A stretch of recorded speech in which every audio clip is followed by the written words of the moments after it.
Hi guys, my name is Katie. I'm going to be violin faculty at the Woodlands Chamber Fest this summer. I'm really excited about that. Was asked to give a little bit of advice or some tips on one of the excerpts for the audition. So here we go. Oh, by the way, I'm filming in New York right now. It's the city that never sleeps. There's a lot of street noise, so hopefully you can still hear me over all of that. I'm really sorry.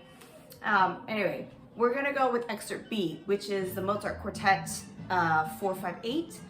I love this piece actually, and it's pretty popular, so you might have heard it without even realizing it.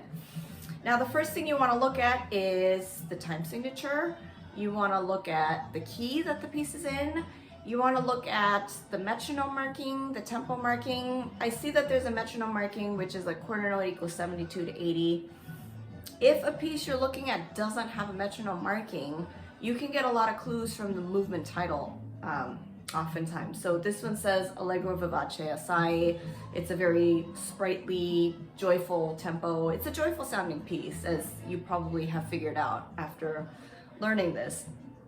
So before I even start the piece, you want to look at the fastest note value that is in here. And so here I see at like measure 12, we have 16 notes.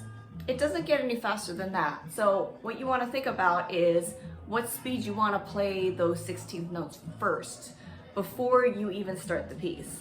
Now, a big mistake I often see sometimes is that when the nerves kick in and you're playing in front of camera or on stage, the adrenaline will kick in, and oftentimes people will start at a tempo that is faster than they actually want to do. And then once they hit the really fast notes, the panic sets in, and then it kind of backfires on you.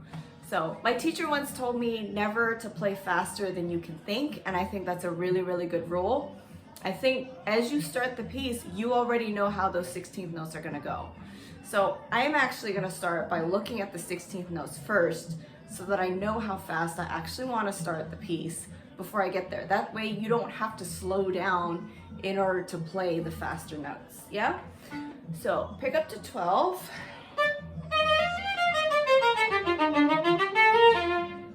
I can go a little bit faster maybe.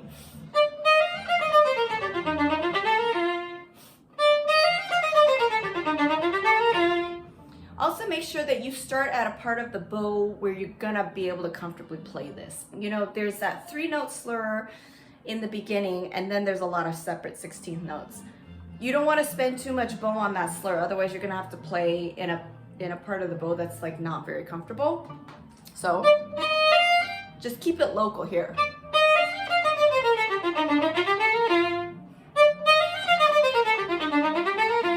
One, two.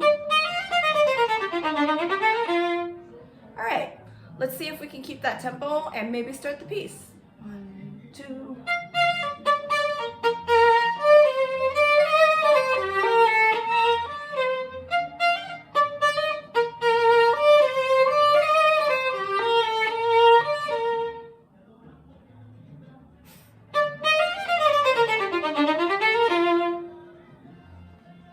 So that's kind of the gist of it. I hope that was really helpful. Thanks for tuning in, and I hope to see you this summer.